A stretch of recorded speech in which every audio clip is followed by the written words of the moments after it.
The defendant knew what conditions he must follow and abide by. He knew he was a convicted felon who was legally forbidden from possessing any firearm for life for any reason. Bears, squirrels, protection from burglars, or zombies makes no difference. We will go on the record in the matter 24 CF 143, State of Wisconsin versus Michael Winquist. The state appears through District Attorney Kevin Schmidt in person. We have Mr. Winquist appearing in person in custody with counsel Eugene Harrington. We're set today in this matter for an oral ruling. The parties have requested that the court. MBNY Paco steps into court already armed with arrogance. He interrupts, mumbles under his breath, and tries to steer the hearing like it's his show. The judge stays calm but firm, warning him to behave. This is a classic case of someone thinking they're too smart for the system, but the judge's body language already says, "Not today." You can feel the fuse is lit. Things quickly escalate when MBNY begins challenging the court's authority, questioning everything from the charges to the judge's jurisdiction. He throws in buzzwords like common law rights and strawman, trying to play the sovereign citizen card. The judge, unfazed, silences the antics with precise legal reminders. You can hear the courtroom shift. No one's amused. Review and approve a plea bargain, a plea deal that has been presented. We are in victims' rights compliance. Yes. All right, we are in victims' rights compliance at this time. Although I'm going to be making an oral ruling right now, I'm only going to give you a gist or a brief summary of what my decision is. I have a full written decision that I will sign immediately after this hearing, and the parties will have access to. The reason why I am not going to submit it right now, or I'm not going to read the decision because it is 13 pages. So it gives much for the parties to review and to discuss, but I'm going to say this was a very difficult decision to make. I have in front of me allegations of very heinous crimes that cause significant and permanent physical and emotional harm to a person and left a juvenile emotionally scarred. I have two attorneys whom I respect thoroughly, who understand the law and know the facts of this case thoroughly, more thoroughly than I have been provided. I only have access to the facts in the criminal complaint, the statements made during the hearings by counsel, and the facts that as they are outlined in the defense's stipulated facts memorandum. A plea bargain requires a court to have thorough review of what it has in front of it. If a prosecuting attorney has agreed to seek a charge or sentence concessions, they must have the approval of the court, and the court must personally inform the defendant that the prosecutor's recommendations, that the recommendation, this joint plea bargain, is not binding on the court. This bargain, this plea deal, must also be evaluated to ensure that it serves the public interest. The court's duty and role is to safeguard the public interest, to substantially ensure the benefits and the advantages to the public. Deciding whether to reject a plea agreement is firmly within this court's authority and discretion. It is vested in me, the judge, and the circuit court to determine what pleas do serve the public interest without allowing the court to interfere with the prosecutor's authority when the prosecutor decides what charges to file and whether to file charges at all initially. There are certain factors that a prosecutor considers when deciding whether to file charges. Now the judge raises his voice, laying down the law. MBNY smirks, still convinced he's winning, but this is where the power dynamic flips. The judge cuts off his nonsense and delivers a brutal warning: comply or get removed. You can sense the tension reach a boiling point. Even MBNY's confidence seems to crack for a moment. As the judge attempts to proceed with the case, MBNY keeps talking over him. He insists on speaking legal gibberish, refusing to answer basic questions. The judge's patience thins and the tone sharpens. This is where you realize, it's not just disrespect, it's a complete rejection of reality. But the court isn't here for games. And these factors somewhat overlap with the court in determining public interest in whether to accept a plea. These include such things as extent of harm caused by the offense, threat posed by the public or to the public by the suspect, the ability and willingness of the victim to participate, the disproportion between the authorized punishment of the particular offense or the offender, possible improper motives of the complainant, cooperation of the suspect defendant with the arrest and prosecution, the possibility of a likelihood of prosecution by another jurisdiction. That doesn't affect our case. Accordingly, these factors that a court must weigh when defining a public interest and what interest is involved, it varies from case to case. I must look at each of the facts and look at each of the cases separately. One appropriate factor for one case may not be something considered in another case. Things that the court looks at and reviews would be such things as viewpoint from law enforcement officers, as well as other things, which it's not an exhaustive list, but I must take into account the public's right to have crimes that are actually committed to be fairly prosecuted and to protect the rights of third persons.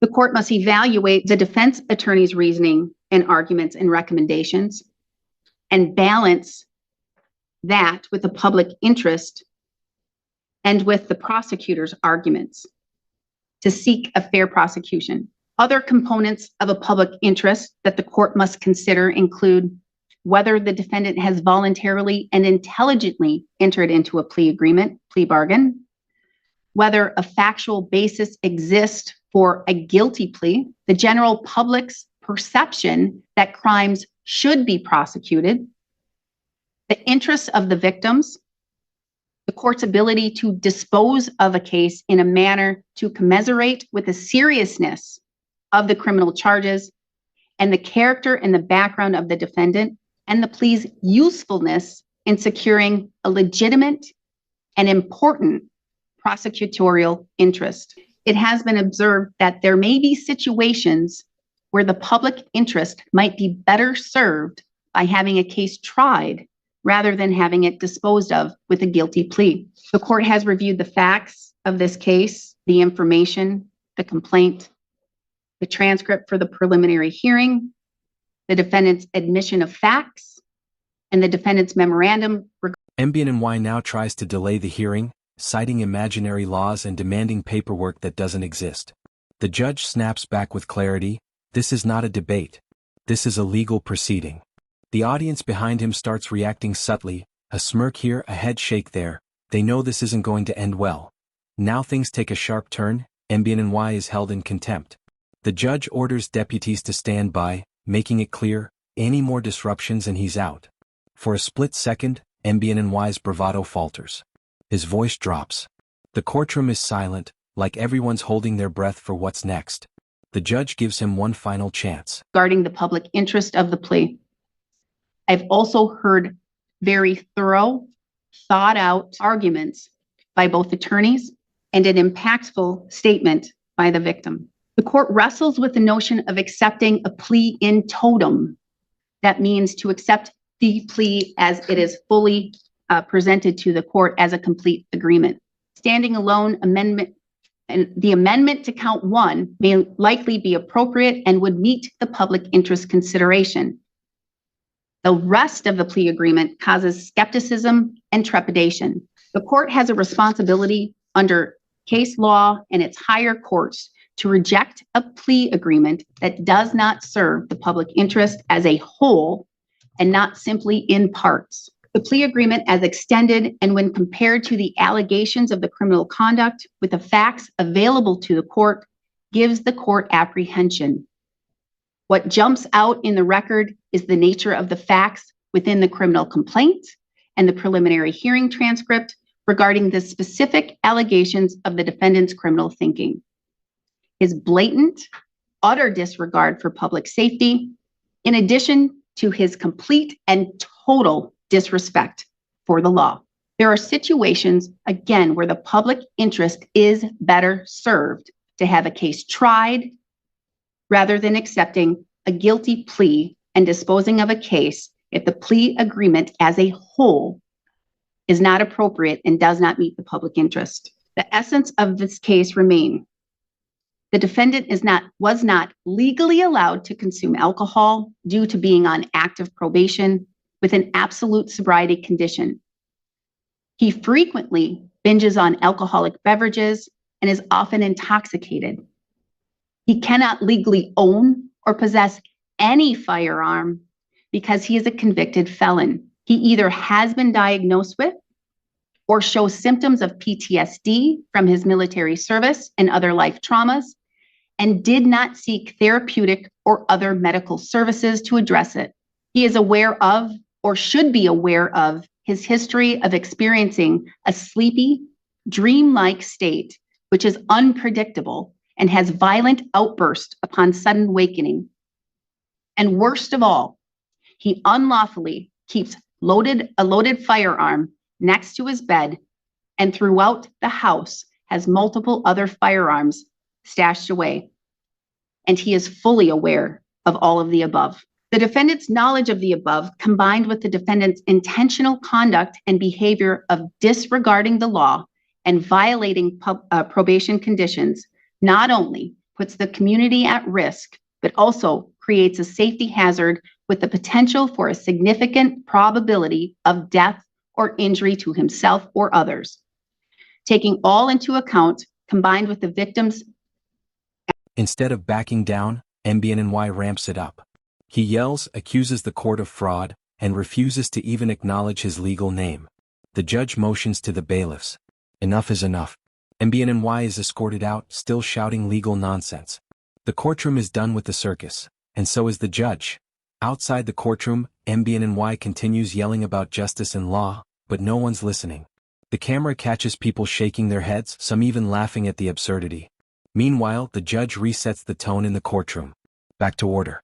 The system moves on, with or without him. Allegation of the shooting.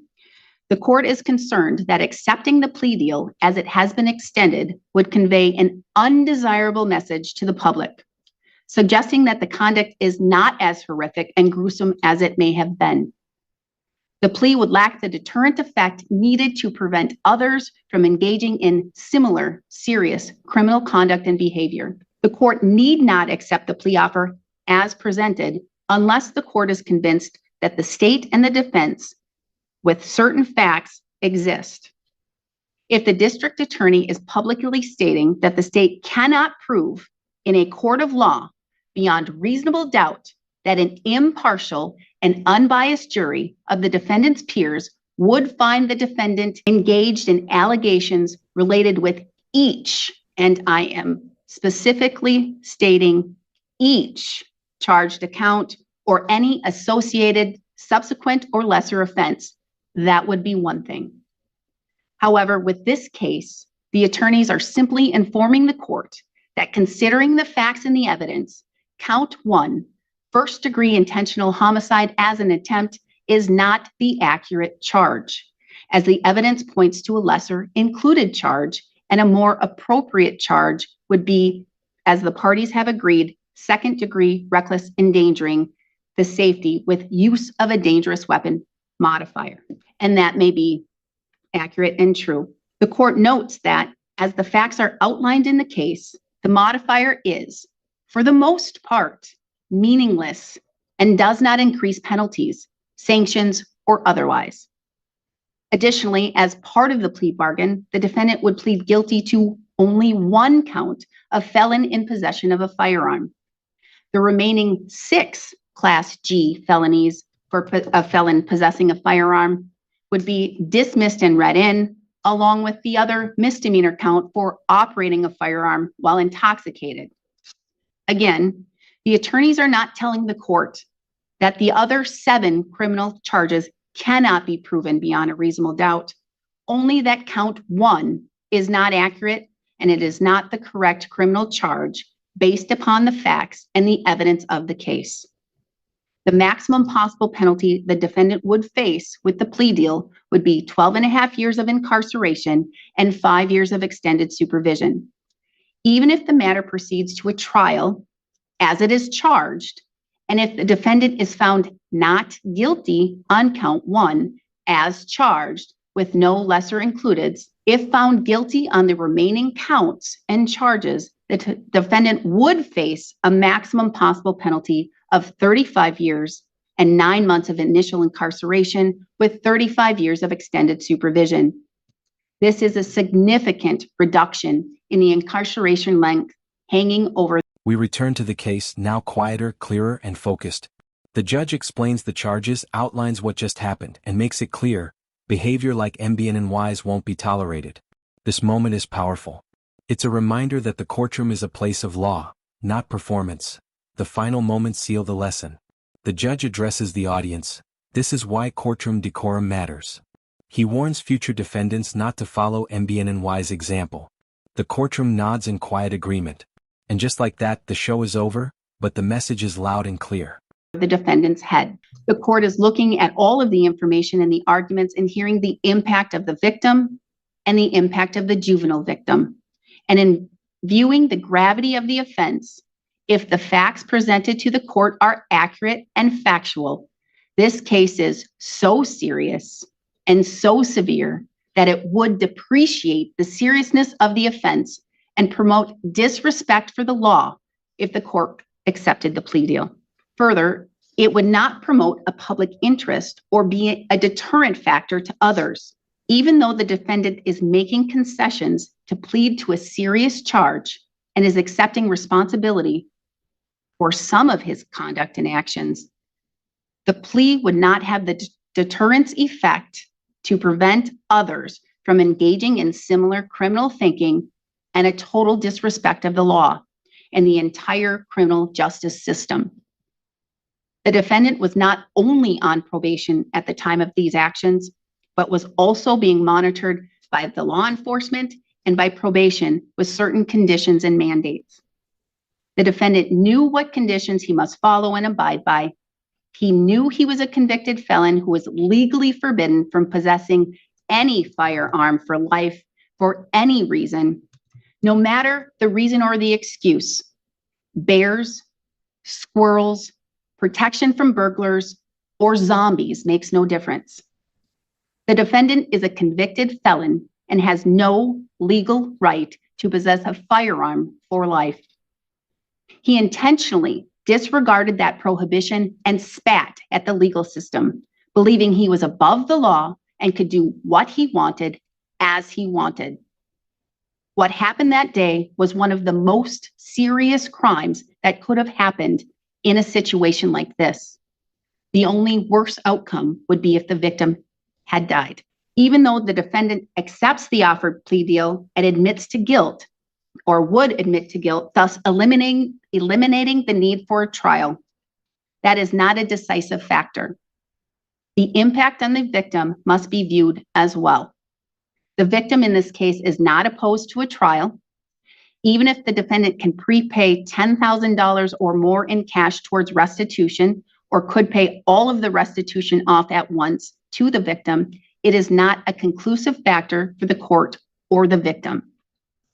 All components of this deal show that the defendant is not accepting the plea deal and admitting to guilt to limit the victim from public scrutiny, embarrassment, or trauma.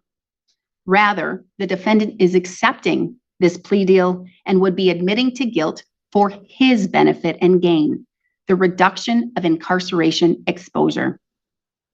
The victim and her son expressed that they would rather go to trial and have a jury of their peers determine whether the defendant is guilty on all charges rather than the court accepting the plea deal. The victims, in theory, could be re-victimized if the court accepts the plea as proposed. The state and the defense argue that there is inadequate evidence to prove and support count 1 as charged. The court is not making that determination. The jury is an impartial and unbiased decision-making body. The jury will determine the credibility and the believability of the facts, testimony, and evidence presented at trial. The state could request of the court permission to amend and file an amended information. If the matter does proceed to trial, Should the jury find the defendant not guilty on count 1, attempted first-degree intentional homicide as charged without a lesser included